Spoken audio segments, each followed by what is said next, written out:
Hi friends, हमने पिछले episode में देखा था मुंह को, जो कि फायर की पावर उसे मिल जाती है। फिर मुंह बोलता है चलो देखते हैं इससे क्या मैं अपना पटाटो को पका सकता हूँ। यह बोल के वो पटाटो को पका के खाने लगते हैं। फिर आगे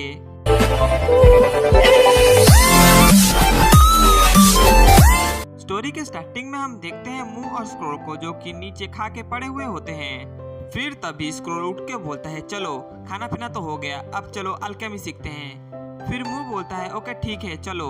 फिर हम देखते हैं स्क्रोल मुंह को कुछ बताने लगता है। यह सुनकर मुंह बोलता है ठीक है मैं समझ गया, चलो कोशिश करते हैं। फिर हम देखते हैं मुंह अपनी फायर पावर से पिल बनाने लगता है, लेकिन वो पिल बनता नहीं, ऊपर से उसका फर्नेस पूरी तरह से फट जाता है। फिर हम देखते हैं मुंह को, जो कि पूरी तरह से जल गया होता है। उसके पीछे से स्क्रोल निकलते हुए बोलता है वाकई मैं बच गया, अगर मैं इसके पीछे नहीं छुपता तो मैं भी जल जाता।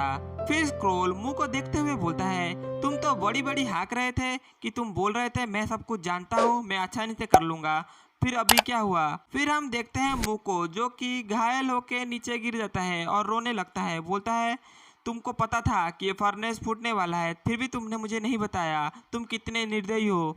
फिर स्क्रोल मजे लेते हुए मुंह का बोलता है कि मैं अगर सारी बातें तुम्हें बता दूंगा तो तुम कैसे सीखोगे। यह सुनकर मुंह बहुत ज़्यादा गुस्सा हो जाता है और बोलता है अबे गधे, अगर मैं मर जाता तो मेरे जैसा जीनियस इंसान तू कहाँ से ढूंढेगा। फिर मुंह खड़े होते हुए बोलता है कोई बात नहीं, इस बार नहीं हुआ अगली बार होगा। यह बोलकर वो फिर से उस फर्नेस के अंदर अपनी आग की एनर्जी छोड़ने लगता है। फिर हम देखते हैं वो फर्नेस फिर से रिएक्ट करता है। फिर वो देखकर मुंह बोलता है क्या ये फिर से फटने वाला है, इस बार मैं इसका कुछ ना कुछ करूंगा। यह बोलकर वो स्क्रोल को पकड़ लेता है और बोलता है अब कहाँ जाएगा भाग के।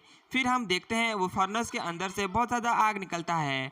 फिर मुंह स्क्रोल को आगे कर देता है। यह देखकर स्क्रोल बहुत ज़्यादा चिल्लाने लगता है। फिर कुछ समय बाद का समय देखते हैं कि स्क्रोल पूरी तरह से काला पड़ गया होता है और यह देखकर मुंह बहुत जोर से ठहाके मार के हंसने लगता है। फिर हम देखते हैं स्क्रोल को, जो कि मुंह को गुस्से की नज़र से देख रहा होता है। बोलता है अबे गधे, मैंने तुझे सिखाने के लिए कहा था, तूने मेरे ही बदला ले लिया। फिर सीन चेंज होता है और हम देखते हैं रेड आई को, जो कि एक सिंहासन में बैठा हुआ होता है। फिर तभी मुंह आते हुए बोलता है तुम यहाँ पर बैठ के क्या कर रहे हो। फिर हम देखते हैं रेड आई को, जो खड़े होते बोलता है मास्टर आपका ट्रेनिंग खत्म हो गया। फिर मुंह बोलता है हाँ मेरा ट्रेनिंग खत्म हो गया, और बड़े भाई का क्या हालचाल है, यहाँ पर तो दिख नहीं रहे। फिर रेड आई बोलता है कि बड़े भाई का घर में कुछ प्रॉब्लम चल रहा है, उसको वो छिलवाने के लिए यहाँ से गए हैं, लेकिन उन्होंने जाने से पहले तो आपको बताने के लिए बोला था जब मुंह अपना ट्रेनिंग खत्म करके आएगा तब तुम उसको बोलना कि मेरी तरफ से अलविदा। फिर यह सुनकर मुंह बोलता है हाँ मुझे पता है, अगर कोई बड़े काम होगा इसी वजह से बड़े भाई वहां पर गए होंगे, नहीं तो वो नहीं जाते। पूछता है वैसे ही बाहर क्या चल रहा है। यह सुनकर ब्रेड आई बोलता है आपके लिए एक अच्छी खबर है, युआंग जोंग ने आपके खिलाफ जितने भी कार्रवाई थी उसको सारे को रद्द कर दिया है और मास्टर चैंग कहीं पर जाने वाले हैं। ये किसी को नहीं पता कि वो कहाँ जाने वाले हैं। उससे भी महत्वपूर्ण एक बात है। फिर यह सुनकर मुंह बोलता है वो चीज क्या है। रेड आई बोलता है ये वुजाओ माउंटेन की बात है। फिर यह सुनकर मुंह बोलता है वुजाओ माउंटेन। फिर रेड आई बोलते हैं हाँ वुजाओ माउंटेन। वुजाओ माउंटेन से एक खबर आई है कि लाइटफुल सम्मेलन शुरू होने वाला है, मास्टर क्या हम वहाँ पर जाएं। फिर मुंह बोलता है ओके चलो चलते हैं अभी। फिर हम कुछ देर का समय देखते हैं जहाँ पर मुंह और रेड आई कहीं जंगल में जा रहे होते हैं खाते हुए। फिर मुंह बोलता है कि अगर हमें बुजाओ माउंटेन में जाना है तो हमें इस जंगल को पार करते हुए 500 किलोमीटर तक चलना होगा। यह सुनकर रेड आई बोलता है आपने जो कहा सब ठीक है, मैंने ऐसा सुना है बुजाओ माउंटेन में सिर्फ शक्तिशाली लोग पहुंच सकते हैं, और अगर कोई कमज़ोर इंसान इस वहाँ पर जाने की कोशिश करता है तो उसको रास्ते में ही मौत का सामना करना पड़ता है। फिर यह सुनकर मुंह बोलता है तुम डरो मत, मैं तुम्हारे साथ हूँ, मैं तो कल की बात सोच रहा हूँ, कल जब हम 500 किलोमीटर तक चलने के बाद बुजाओ माउंटेन में पहुंचेंगे तो बुजाओ माउंटेन दिखने में कैसा होगा। फिर तभी हम देखते हैं किसी लड़की को चिल्लाने की आवाज़ आती है बचाओ बचाओ। फिर हम देखते हैं मुंह को, जो अजीब सा चेहरा बनाते हुए बोलता है क्या एक लड़की हमें इस जंगल में बुला रही है।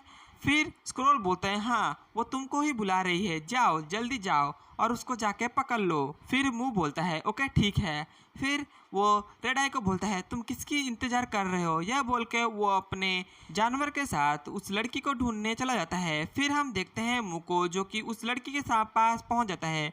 फिर हम देखते हैं उस लड़की को तीन हट्टे कट्टे मुस्तंडे तीन बड़े बड़े आदमी घेरे हुए होते हैं, लेकिन हमारे मुंह को वो हट्टे कट्टे दिखाई नहीं देते, सिर्फ वो लड़की ही दिखाई देती है। फिर स्क्रोल बोलता है क्या इस खुले जंगल के अंदर मौज मस्ती चल रही है। फिर हम देखते हैं वो लड़की को जो कि कांपते हुए मदद की पुकार मार रही होती है। यह सुनकर स्क्रोल बोलता है जाओ उस सुंदरी लड़की को बचाने का समय आ गया है, जाओ मेरे शेर जाके बचा लो और जीत लो उस लड़की का मन। फिर हम देखते हैं मुको जो कि हीरो जैसा स्टाइल मार के खड़े होकर हुए बोलता है अगर तुम लोगों को मरना नहीं है तुम यहाँ से भाग जाओ। ये सुनकर वो तीनों लोग बहुत ज्यादा गुस्सा हो जाते हैं और बोलते हैं कबाब में हड्डी कोई आना ही था, ये आ गया। यह बोल के वो तीनों मुंह पर अटैक कर देते हैं। फिर हम देखते हैं मुंह उनके अटैक से बचते हुए दूर चला जाता है और अपनी तलवार निकाल के एक ही कट मार के उन सारों को मार देता है। फिर मुंह उस लड़की को बोलता है क्या तुम सुंदरी ठीक हो।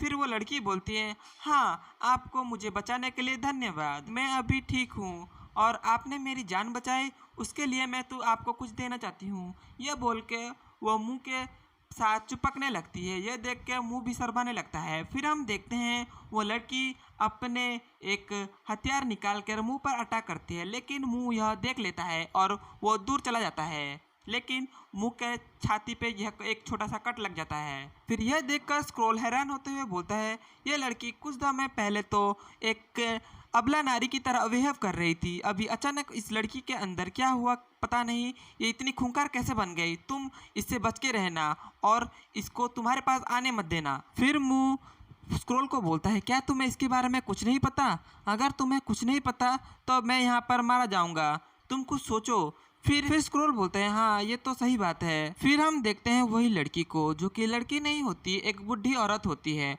और वो बोलती है तुमने इतनी अचानक प्रतिक्रिया की इसी वजह से तुम बच गए हैं, नहीं तो तुम मारे जाते। वो बोलती है कोई बात नहीं, तुम कुछ देर के बाद मर नहीं वाले हो। यह सुनकर मुंह बोलता है अबे बुढ़ी चुड़ैल ये क्या तेरा रास्ता है, तू मुझे यहाँ पर मारने आ गई। फिर वह बुढ़ी बोलती है हाँ तू यहाँ पर मारा जाएगा और तू जो इतनी जबान चला रहा है ना उसको मैं काट के फ्राई करके खाऊंगी। फिर यह सुनकर मुंह बोलता है चलो देखते हैं कि तू मुझे कैसे मारती है। यह सुनने के बाद बूढ़ी औरत गुस्सा हो जाती है और अपना कोई मैजिक यूज करके वहाँ पर जो तीन लोग मरे हुए होते हैं उनको जिंदा कर देती है। फिर हम देखते हैं मुंह को जो यह देख के बहुत ज़्यादा चौंक जाता है। हाय फ्रेंड्स, अभी के लिए इतना ही। इसके नेक्स्ट एपिसोड में देखेंगे कि वो तीन ज़ॉम्बी मुंह को मार पाते हैं या फिर नहीं। अगर आपको हमारी वीडियोस पसंद आती हैं तो हमें लाइक, सब्सक्राइब और बेल आइकन ऑन कर दीजिए। Thank you.